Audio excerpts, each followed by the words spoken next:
Hey y'all, it's me Laura. Welcome back to my channel. If this is your first time here, welcome. Here are your introductory jazz hands, free of charge. So today I wanted to tell you a story about my worst yoga experiences, and they all happened kind of around the same time. So while they're technically not all the same experience, they definitely all fed the anxiety and feelings that I had about yoga for a long time, and ultimately led me to decide not to do yoga for almost, I don't know, a decade probably.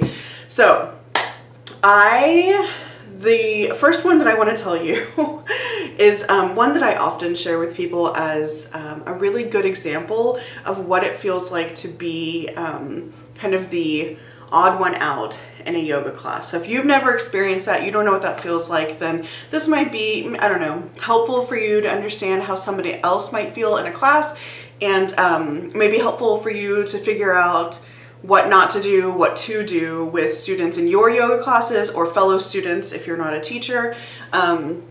So yeah, so for me, I was the odd one out because I was the fat person in the room, but there are lots of reasons that someone can feel like the odd one out in a class, whether it's their ability or their ethnicity, their age, their body size, their level of experience. I mean, so many things can contribute to feeling, I don't know, ostracized or just uncomfortable, anxious in a yoga class. So here's my big story. This is the one I use as the example.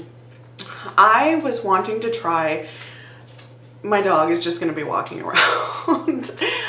So I was wanting to try yoga at new studios. I'd only ever done yoga really in the comfort of my own home, or the anonymity of my own home, following along with DVDs or looking at books and working from that.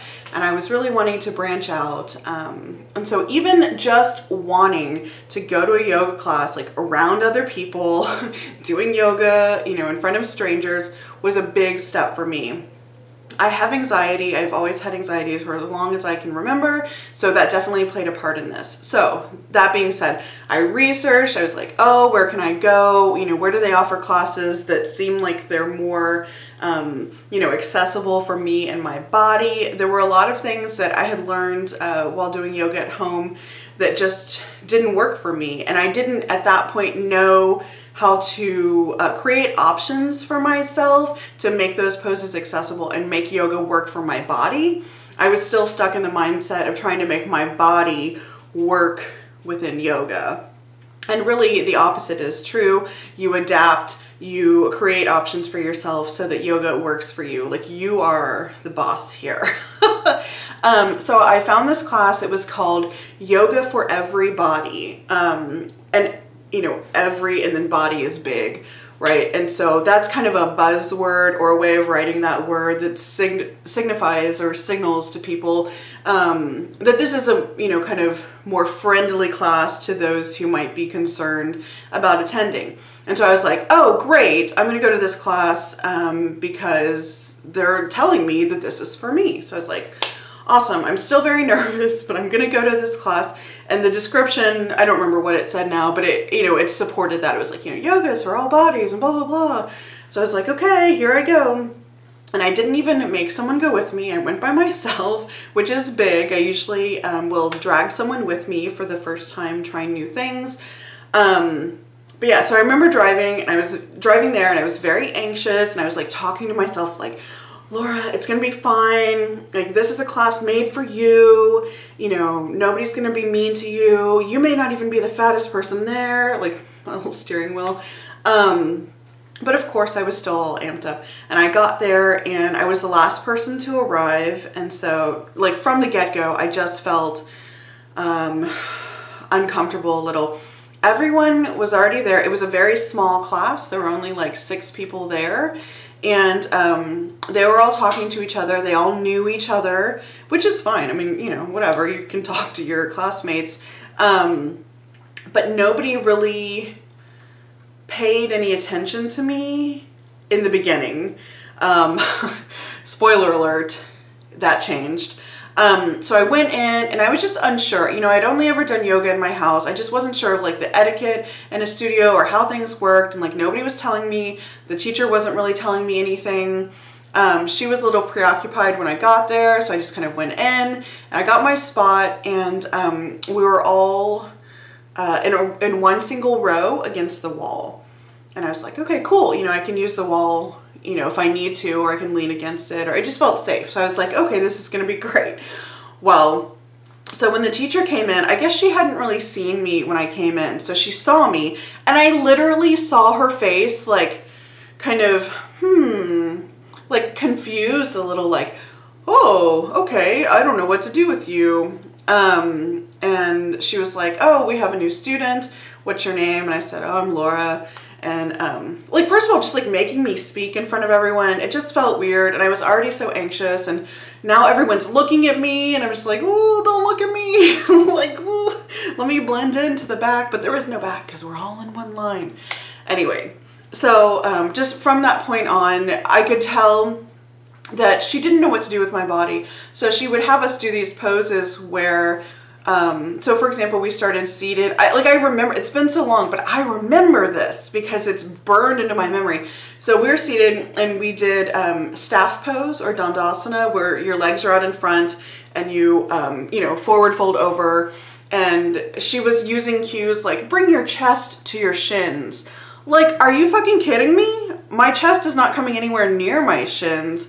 And like, it never will, because here's the thing, I have a belly, like I have a big belly, and it was smaller then, but it was still a big belly because I carry a lot of weight in my belly.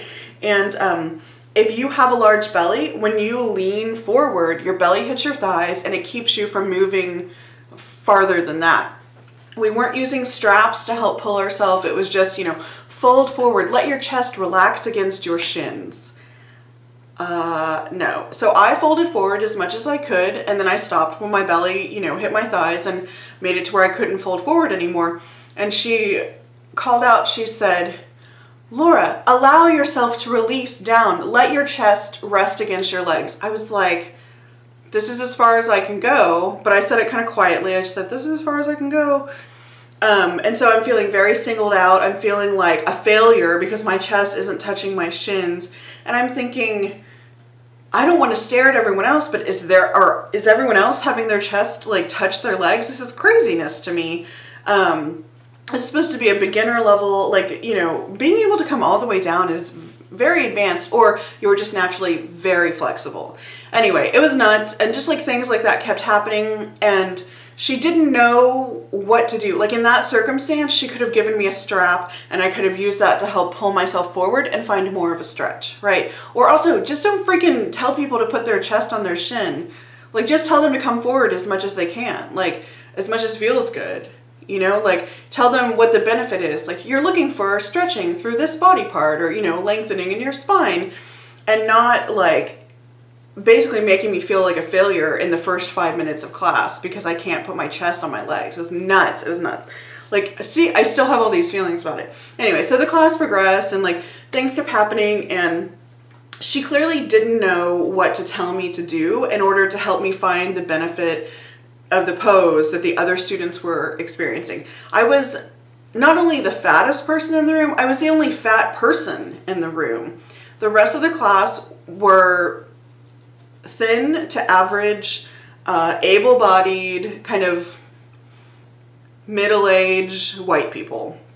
And I'm here and I'm like, oh, I'm like a young, fat Asian girl, like feeling out of place here. And the teacher, so this is what usually happens. When teachers don't know what to do with your body for whatever reason, not just because of size, they do one of two things, usually. They over-highlight you, and they're like, oh, and this happened to me. Oh, look at Laura. Look at how her, you know, blah-de-blah is turned out. Look at how her arm is stretching, whatever. Like, stop. Stop calling attention to me when you're not calling attention to anyone else. It's weird, and it makes me uncomfortable. Or they go the opposite direction, and they just ignore you, right? Which would have been way better for me. She did the other thing. But yeah, or, you know, if they're ignoring you, then they just don't comment. They don't offer options for you. They don't comment on you. They don't help you with anything. They basically just act like you're not there. So this lady went the opposite direction, and she over highlighted everything. She kept singling me out. She didn't single out anyone else for their arm stretching or their grace or their lines that they were creating. But for me, she kept saying these things. And every time she said one, I became more uncomfortable and more uncomfortable. And I mean, I didn't feel safe to be like, please stop, please stop pointing me out. But I can't have looked happy, you know, and maybe like the more unhappy I looked, the more she was like, say nice things, say nice things. Anyway, oh, it was so awful. That was the worst thing that could have happened to me, is for her to highlight me like that. Because every time everyone would look at me, and I already felt such anxiety about, oh, you know, I'm not doing this right, or what I'm doing doesn't look like these other people. And this was back when my yoga practice was very different and my feelings about yoga were very different. And I thought I had to make my body look like what everyone else's bodies looked like in that pose. And now I know that it's about finding the benefit, and that if my way of finding that same benefit from the pose looks different, it's fine. Because it's not about what the pose looks like or how we personally express it. It's about, are you getting the same stretch? Are you finding the same twist or the lengthening or whatever? Oh my gosh. So that class ended, like, it felt like 100 years. And that class ended, I got my stuff, I put my mat away, and I booked it out of there so fast. And I didn't talk to anyone, I didn't look at anyone, I just got my stuff and I left. And I started driving home, and I was like, whew, I was like breathe. I was like so anxious and built up over this whole class. And then I just started crying. I was just driving home and I was just crying. It was awful. It was so bad. Like, and I just remember thinking, I'm never going to a class again. That was awful. That was so terrible. And I felt it was my fault because my body, you know, couldn't do the things. At that time, I didn't even realize it was like the teacher doesn't really know what to do with me. It was just that I couldn't do the stuff right. Right. Of course, I internalized and made it all about me, and that it was all my fault. And it wasn't that this teacher wasn't trained in how to work with various kinds of bodies, even though her class was called Yoga for Everybody. Anyway, so I'm a little bitchy about that. A little salty still. But it was a really good lesson for me because, well, it wouldn't become a good lesson until like a decade later. But so after that, I tried like once or twice again to go to a different class, and it was never good. Each time there were really bad things that happened, and I left feeling awful. In one class, I had a teacher put her hands on me without asking and attempt to, you know, move my body into what she thought was proper alignment. But the thing is, when you have a fat body, sometimes it looks like your alignment is off, like to an outsider's eye, but you can feel that your alignment is correct. There are just certain poses where it looks like you're, you know, doing it wrong, but you're not. And this woman didn't ask me, you know, where are you feeling the stretch? Does it feel like, you know, this is an alignment? Do you feel like this? Does it feel like this? She just came over and went like, with my shoulders, like moved me, and it hurt. She hurt me. It hurt physically and it hurt emotionally. I was really embarrassed because she hadn't been adjusting anyone else.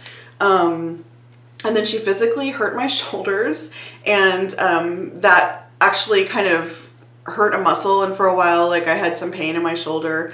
Nothing like permanent or too bad, not like another time when I got hurt by a yoga teacher, but I'm not getting into that. Anyway, and it just like, that's another lesson. Like every time one of these things happened, it was a lesson in what not to do now as a good teacher for people in various kinds of bodies. Anyway, she obviously had never thought about the fact that alignment could look different depending on the size or shape of a body. I never went back to that class. And she never even asked if she could touch me, and it was just like weird and uncomfortable and invasive feeling, right? And it didn't feel kind. It felt like there's something wrong with you, right? Anyway, so then I just decided that yoga wasn't for me, and so I didn't do yoga for a really, really, really long time.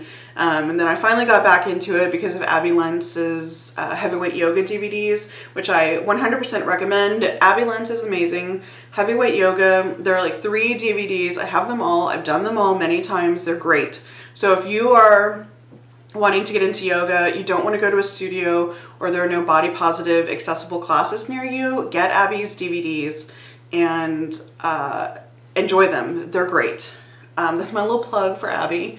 So her DVDs got me back into it, and then I actually ended up going to one of her retreats because I found out she lived in Austin, which is not that far from Houston, and that I could actually go to one of her yoga retreats, which really changed my life.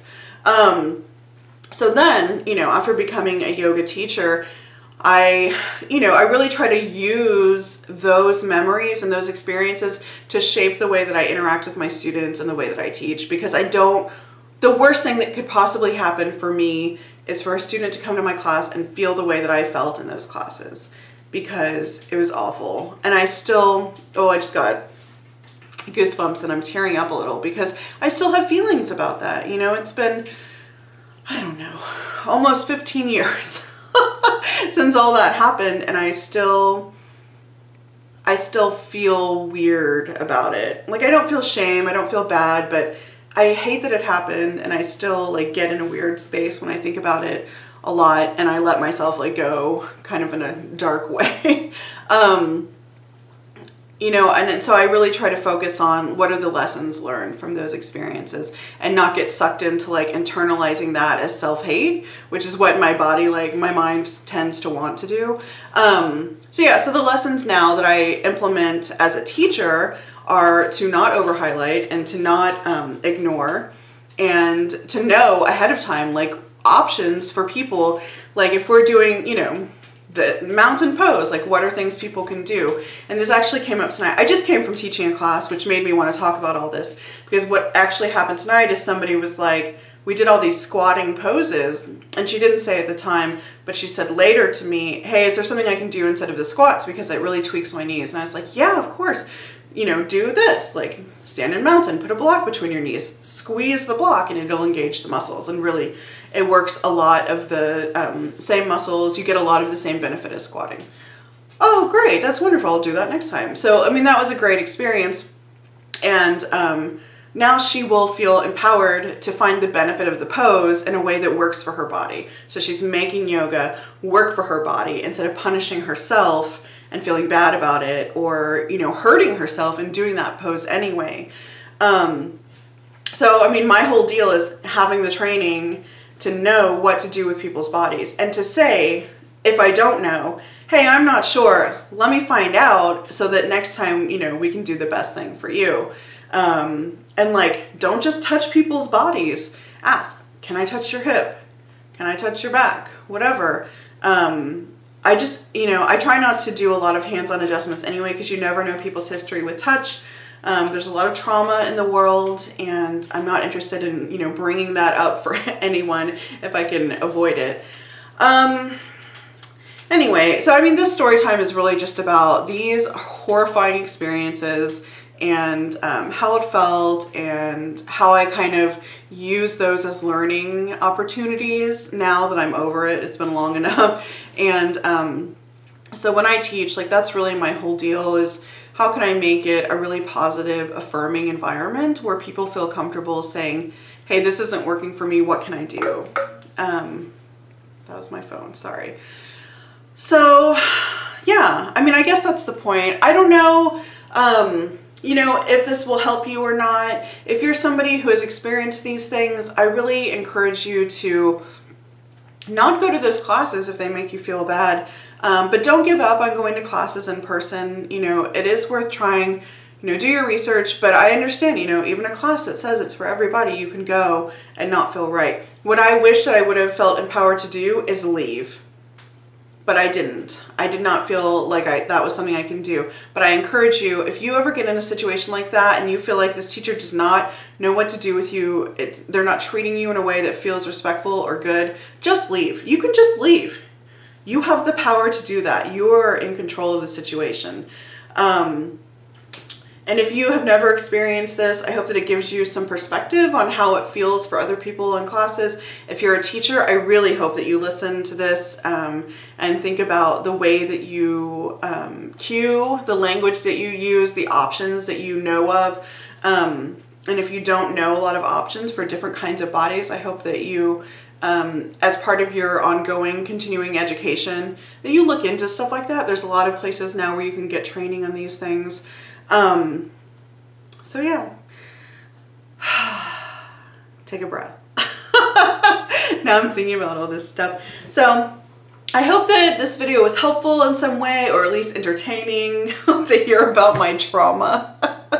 I hope you enjoyed this video. Please give it a thumbs up if you liked it. Subscribe if you want to see more stuff from me. Comment below if you have comments about my story or you have questions. In a few months, I am going to do a big Q&A for my birthday. I'm going to do 36 questions on my 36th birthday. So I'm just going to keep reminding you all of that. Leave questions for me that you want me to answer, and I will answer them. And have a great rest of your day. See you next time. Bye.